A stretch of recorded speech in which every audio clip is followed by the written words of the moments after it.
Olá pessoal, bem-vindos mais uma vez ao canal dos Paroleiros, desta vez com parola de número 60, a terceira que fala sobre adoração. Vem com a gente, logo depois da vinheta. Os Paroleiros, todas as terças, quintas e sábados, uma nova roda de conversa bíblica e simples. Vambora, que hoje é dia de parola. Muito bom, pessoal, estamos de volta mais uma vez para mais uma roda de parola inédita, dessa vez a de número 60. Menino. Esse negócio tá ficando sério. Esse negócio tá ficando sério. E pensar que esse menino era sério quando a gente conheceu ele, hein, Paulinho? Não, que isso. Que isso.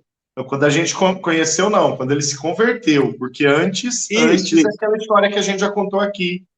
Né? Verdade. Mas parola 60, esse negócio tá ficando sério, cara. Cara, 60 semanas, velho. 60 semanas é tempo. Já dá para pedir aumento? Já dá para pedir aumento? Você acha? Dá. Eu acho que já dá. Aliás, vamos fazer o seguinte, então. Para você que está acompanhando a gente aqui agora, nos ajude ao Paulinho pedir aumento. Compartilhe esse vídeo, curta, mande para todos os seus amigos. Nós teremos um aumento de telespectadores nas nossas rodas de parola. Tá bom, Paulinho, sim? Esse é o aumento que a gente quer. É isso aí. E que o amor de vocês aumente também. Aê! Para ter uma base bíblica, né? Gente, hoje a parola 60, então, nós vamos estar dando continuidade ao tema adoração.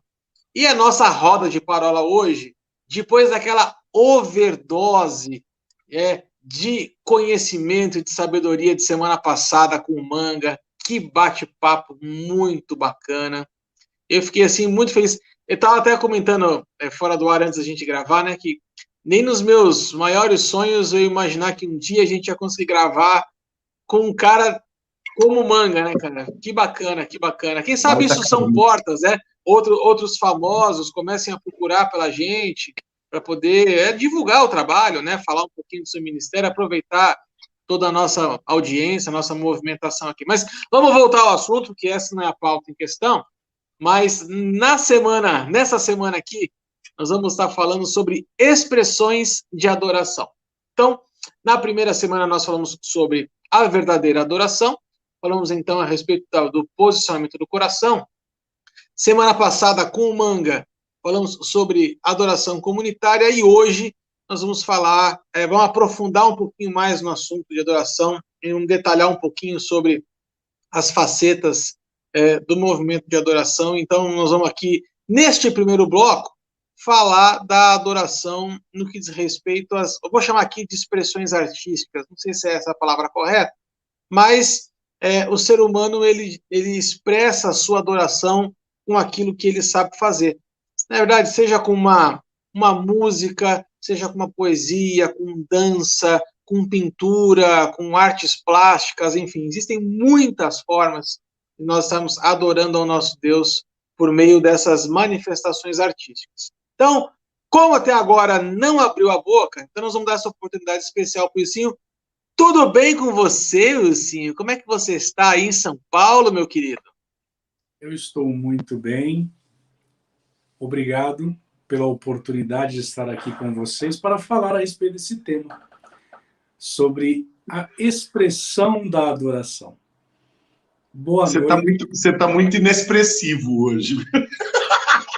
Ele está sereno, né, cara? Faz umas semanas já que ele está sereno, né? Que o Manga falou que se não tiver barba, ele não vai poder continuar. E ele tem um problema, né? Melhor não falar. Exatamente. Bom, mas vamos lá. Falar sobre expressões de adoração, para mim, esse é um tema desafiante. Até porque eu não toco, eu não canto, eu não danço. Então, a minha forma de adoração, nós vamos falar no terceiro bloco, que para mim é algo que demonstra exatamente uma das maiores expressões que nós podemos ter e um dos maiores desafios que nós temos no nosso meio, que tenho para mim, que é uma das dificuldades maiores que nós temos dentro do nosso meio, até por muita questão de muito preconceito, infelizmente por maus testemunhos que alguns deram, mas hoje nós vamos restaurar esse altar de adoração. E dentro desse princípio, eu quero começar falando sobre Salmo 150, que todo ser que respira, louve ao Senhor. Isso aí. Paulinho? Salve! Quando o Will coloca o Salmo 150, né? O último versículo, versículo 6, todo ser que respira, louve ao Senhor.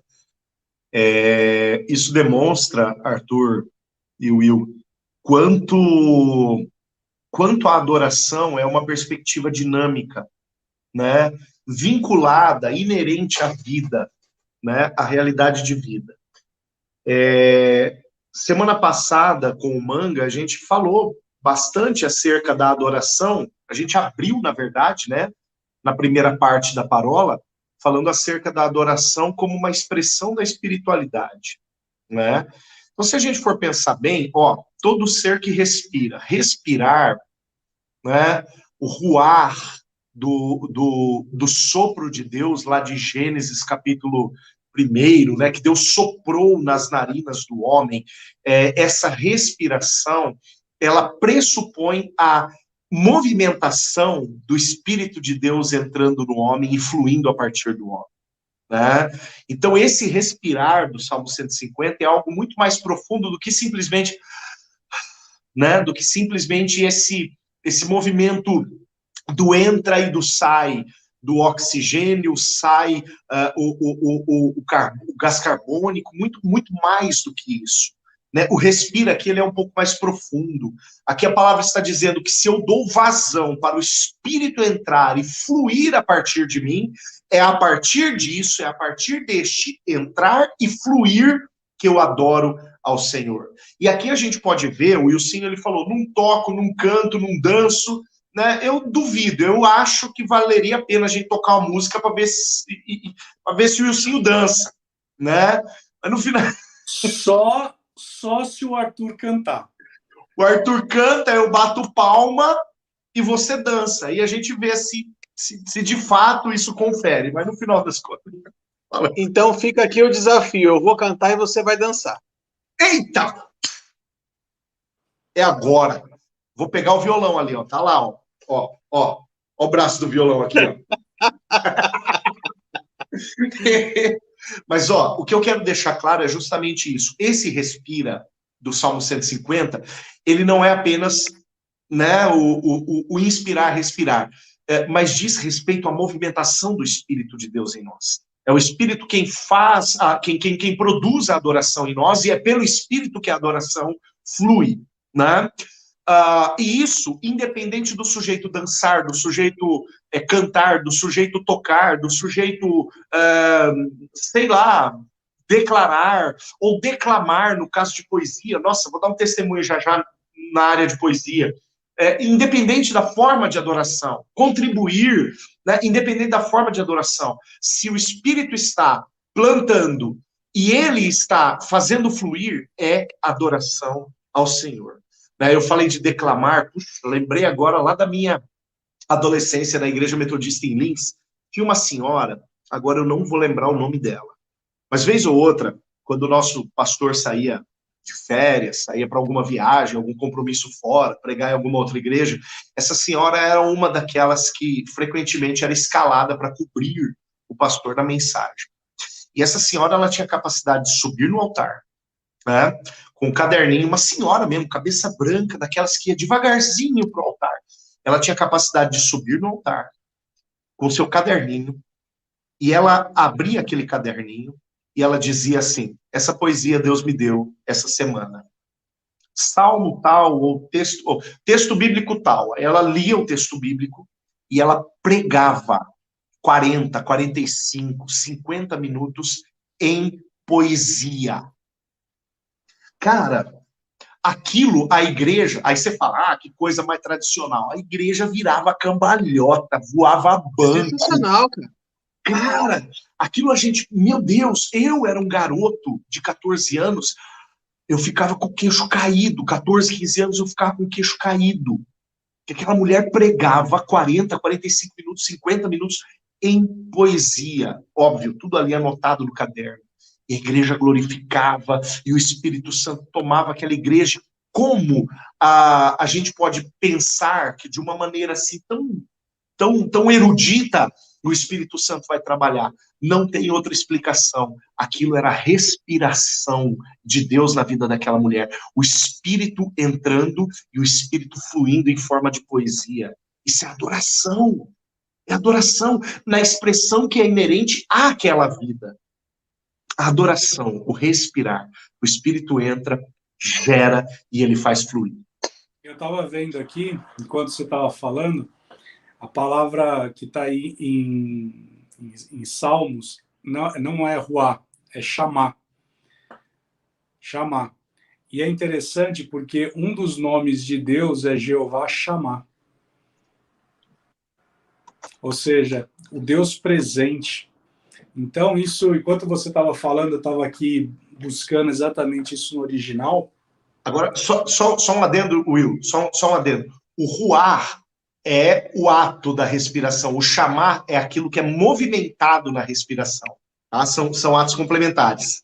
Então, e olha só, dentro disso que você está falando, enquanto você estava, eu estava lendo aqui, porque se lá fala que todo ser que respira chame, né? Então, ou seja, chamar ao Senhor, nós vamos ver que também diz lá que Jeová chamar é o Deus presente, o Deus todo presente. Isso me faz levar a uma compreensão de que a adoração, ela é algo que nós falamos já na primeira parola sobre isso, ou seja, se é Deus presente, então todo ser que respira é aquele que invoca a presença de Deus e ela se materializa, e ali nós podemos navegar numa outra dimensão que vai falar que no meio dos louvores o Senhor habita. Então isso me faz entender que quando eu estou expressando a minha adoração, no sentido de atrair a presença de Deus, o Senhor está entronizado entre os louvores. Rapaz, olha para onde nós vamos chegar. E é por isso que não dá para a tristeza ficar no meio dos louvores. Não dá. Na hora que eu abri o microfone, eu ia te interromper e ia falar, isso é Salmo 22:3. Você falou, Deus habita no meio dos louvores. Eu falei, opa, o Espírito é o mesmo. O que é importante a gente pontuar, meninos, é que a gente não pode misturar expressão artística de adoração com um ministério que é feito dentro da igreja. Né? Quando a gente fala assim, porque eu não sei dançar, ou porque eu não sei tocar, ou porque... Gente, tem pessoas que têm esse dom. Paulinho, por exemplo, toca tudo. Né? Eu, male, toco campainha, e aí você toca... O Wilsinho toca o terror, então, assim, cada um toca uma coisa. Né? Mas... Mas o que eu ia dizer é a seguinte coisa, vocês provavelmente devem ter tido essas situações também, mas, por exemplo, o Wilson, eu sei, né, muita coisa que ele passa em tempo de oração, por exemplo, ele passa durante o banho, ele já compartilhou isso com a gente. Cara, quantas vezes eu já me peguei cantando, louvando e adorando a Deus no chuveiro, ou dançando no chuveiro, só tá eu e ele lá, não tem mais ninguém me olhando. Eu não preciso ter uma técnica apurada de canto ou de dança para que a minha adoração seja aceita. Né? E aí a gente vai cair na questão da primeira parola, quando a gente fala que a verdadeira adoração ela é uma manifestação autêntica do coração. Porque é algo que brota e você não consegue segurar, não consegue controlar. É algo que vem de dentro para fora e quando você se vê, você se pega dançando, você se pega louvando, né? Vamos tentar trazer aqui na memória, para dar a base bíblica que o senhor fala, tanto, né? Quando Davi trouxe a arca, né? E aí ele veio dançando diante da arca, eu fico imaginando qual seria a técnica de dança de Davi, se ele fazia balé, se ele fazia jazz. Freestyle, certeza. Né? Se ele fazia hip hop, eu não sei o que Davi fazia, mas uma coisa eu sei, ele era 100% autêntico no que ele estava fazendo, e aquilo era uma expressão autêntica do coração dele. Né? Onde já se viu a gente pensar aqui num ministério de dança, vamos dizer assim, né? Se a gente está falando da questão de dança, você dançar nu. A gente vê isso na Bíblia. Gente dançando nu, frente da arca. Tamanha alegria da pessoa, tamanho a expressão que ela está tendo naquele momento. Eu gosto de um livro que eu li alguns anos atrás, migrando agora para a questão, por exemplo, de poesia, né? Quando eu era criança, Paulinho, na minha igreja de origem, lá em Tucuruvi, na zona norte de São Paulo, tinha uma senhora lá também, que era a dona Gláucia. E ela também, ela recitava poemas, que era uma coisa que enchia o olho d'água, porque não é só a questão do texto, eu acho que a questão da interpretação é uma chave muito importante aqui, né? E a interpretação correta, ela também é uma forma de adoração. Mas eu lembro disso, mas o livro que eu ia citar para vocês, que eu li na minha infância, é um livro do Philip Yancey, que chama A Bíblia que Jesus Lia. Eu não sei se vocês já leram esse livro. Ele dá detalhes. É um livro bem antigo. Eu li esse livro em 2002, eu acho que foi. A primeira vez eu tenho ele comigo aqui. E aí ele fala de vários trechos do Antigo Testamento, que era a Bíblia que Jesus lia, mas especificamente ele fala a respeito dos Salmos. Em um capítulo ele fala dos Salmos, ele traz a seguinte ilustração para a gente. Imagine você escrevendo uma carta para Deus. Aliás, imagine Davi escrevendo uma carta para Deus e você olhando por cima do ombro dele enquanto ele escreve. Não só Davi, como os outros salmos que foram escritos por outras pessoas, mas você já imaginou a sensação que é você estar olhando por cima do ombro de alguém que está ali acabando de escrever um salmo, uma carta para Deus? Você já escreveu uma carta para Deus, Paulinho, alguma vez? Cara, já escrevi. Já escreveu, Will? Teve uma vez, deixa eu só contar isso. Teve uma vez eu falei assim, Deus, eu queria tanto compor uma música, né? E de fato Deus permitiu que eu compusesse algumas músicas depois disso. Mas a primeira vez que eu escrevi, eu abri minha Bíblia em Colossenses, capítulo 1, né? A palavra fala, ele nos tirou do império das trevas e nos transportou para o reino do Filho do seu amor. Eu comecei a escrever algo que eu imaginei que seria uma música ali. E quando eu vi, poxa, o Arthur falou, eu toco todos os instrumentos, mas o meu instrumento de base é a bateria, né? Então, bateria é ritmo, é métrica, né? É compasso. E eu, obrigatoriamente, quando eu penso letra, quando eu penso música, eu penso primeiro nisso, né? Quando eu vi, eu tinha escrito algo que não dava compasso, que não dava ritmo, não dava nada, era linha cheia, linha cheia, linha cheia. Eu falei, isso daqui tá parecendo uma carta. E no final eu falei, eu não escrevi uma música, escrevi uma carta para Deus. Isso eu guardei, nunca tentei cantar. Nunca tentei cantar. Tem até um filme, né, chamado Cartas para Deus. Até hoje. Eu tenho guardado até hoje e nunca tentei cantar isso. É isso que você já escreveu uma carta para Deus? Uma carta para Deus, não. Mas eu já tive momentos em que eu não sei expressar isso, mas onde em algumas oportunidades eu senti saudades de Deus. E uma vez conversando com um amigo nosso em comum, ele falou assim, rapaz, às vezes eu tenho uma saudade de Deus. Eu falei assim, olha, eu achava que só eu era louco, mas não, na verdade agora nós somos dois. Porque sabe aquela, você fala, rapaz, eu tô com uma saudade da minha esposa, mas era um negócio muito maior, era uma coisa que era como se Deus tivesse me atraído pro secreto, assim, sabe, para que ali eu e ele estivéssemos em um bate-papo, uma coisa, sabe, enfim. Mas nisso que o Paulinho estava comentando, me veio com muito temor aqui, Salmos 33, verso 3. A gente vai quebrar uma vaca sagrada aqui agora, porque muitas vezes nós falamos aí, bom, então para tocar no louvor eu tenho que ter maestria, eu tenho que ter habilidades, né?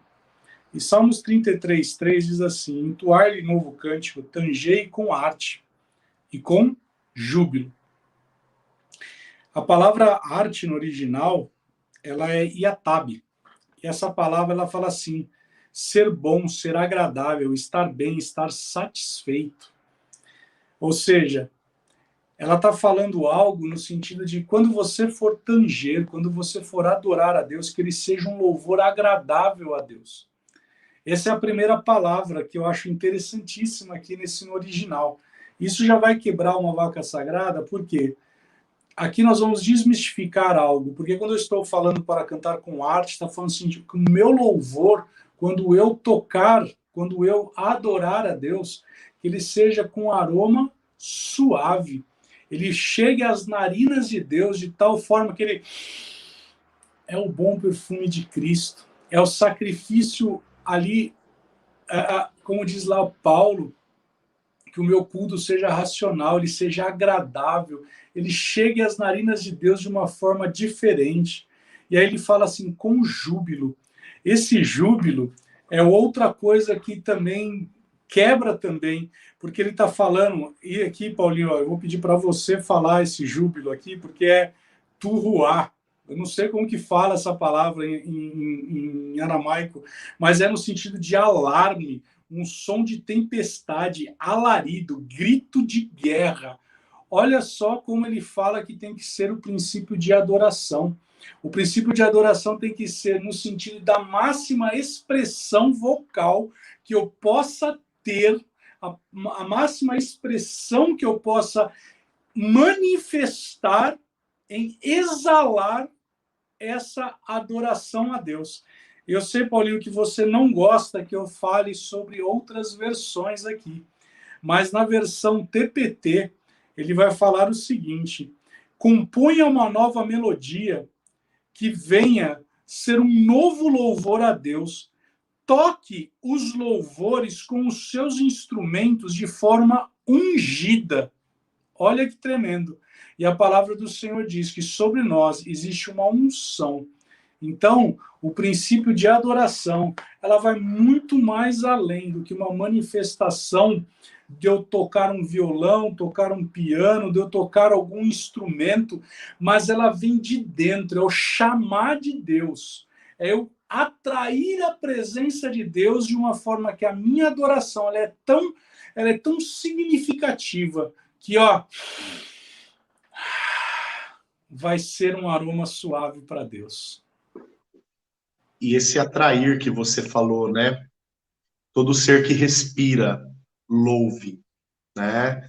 Eu atraio, eu dependo disso, eu respiro isso, o Espírito me enche e o Espírito me faz fluir. Lindo demais, lindo demais. Gente, com isso a gente vai chegar ao final do nosso primeiro bloco dessa parábola de número 60 sobre expressões de adoração, mas não acabou. Tem mais 2 blocos ainda. Esperamos vocês no próximo vídeo. Até já, tchau, tchau.